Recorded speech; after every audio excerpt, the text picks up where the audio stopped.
Dumating na nga yung bill namin sa kuryente. Nabigla ko kasi triple na yung babayaran namin. Kaya sabi ko sa sarili ko, magtitipid na talaga ako. Kaso imbis na magtitipid ako, nagpa-solar na lang ako dito sa bahay. So eto nga, ang sarap na ng tulog ko tapos merong nag-doorbell. Pinapanaginip ko pa naman si Crush na udlot tuloy. Sakto, dumating na yung electric bill namin. At dahil dito na kami nakatira, kami na rin ang magbabayad. Nabigla nga ako kasi sobrang laki na ng bill namin. Totoo pala talaga na the more na malaki yung bahay mo, the more na malaki yung gasto. Kaya hindi na ako nagdalawang isip patayin yung ilaw at saka aircon. Sakto, meron akong dumating na bisita. Tumawag kasi agad ako sa mga naglalagay ng solar panel. At sa totoo lang, wala talaga akong idea sa mga ganito pero lakasan na lang ng loob. Sabi ni Kuya, buti na lang daw dalawa yung breaker namin. Kasi mas safe daw to kapag emergency nasunog yung bahay. Pero wag naman sana kasi kakalipat lang namin dito. Kailangan daw i-check lahat ng mga aircon para daw malaman nila kung magkano yung nakokonsume namin sa isang buwan. Isipin nyo, hindi pa namin pinapagana lahat pero umabot na ng 5 digits. In-explain na nga sa akin ni Kuya na merong dalawang klase ng solar. Yung una daw ay tinatawag na grid. Eto naman, magagamit mo talaga siya ng daytime kaso kapag gabi na, yung Meralco na daw yung gagana. In short, magbabayad ka pa rin ng electric bill. Yung pangalawa naman, tinatawag na hybrid. Eto naman, hindi lang daytime magagamit, pati na rin gabi.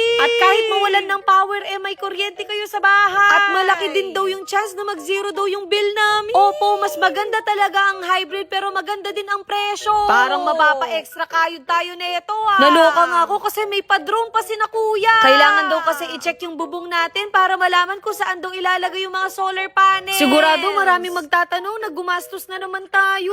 Sa totoo lang, good investment talaga to. Kasi mababawi mo yung ginastos mo after 3 to 5 years. Pagkatapos nun, maliit na lang yung babayaran mo. Kaya ayan, kinabukasan, dumiretso agad kami dito sa Laguna. Sa Green Sky Solar Energy pala ako nag-avail. Nakita ko kasi ang dami nilang ini-installan at legit naman, Sabi ko naman sa inyo, sigurista ako kaya siguradong pupunta ako sa office nila. Syempre, ayoko nang ma-scam uli. Naloka nga ako kasi meron pa silang pa-flower. Na para bang may jowa ang ate nyo kahit wala naman. Aray ko. Pasensya na kayo kung puro bahay na lang yung vlog ko. At least natututo ako at natututo na rin kayo. Para naman kapag kayo na yung nagkabahay, may idea kayo. Sobrang spoil nga namin kasi nag-abala pa sila ng pansit palabok. Pagdating pa naman sa pagkain, hindi ko talaga yan uurungan. Sakto, hindi pa ako kumakain kaya mapaparami ako nito. Ramdam kong may stress na naman ako kasi ang dami kong kinain. Nag-part 2 pa nga ako kasi meron din silang pansit. Sana talaga hindi ako tawagin ng banyo sa sobrang dami kong kinain. So eto nga, pumunta kami sa subdivision para makita natin kung ano bang itsura ng mga solar panel. At grabe, mas malaki pa sila sa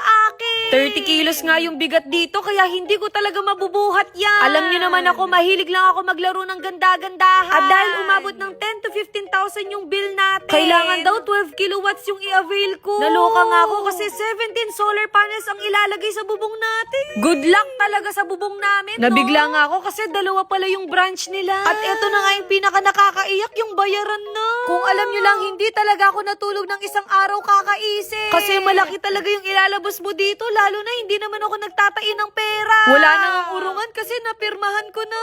Ayun lang, bye!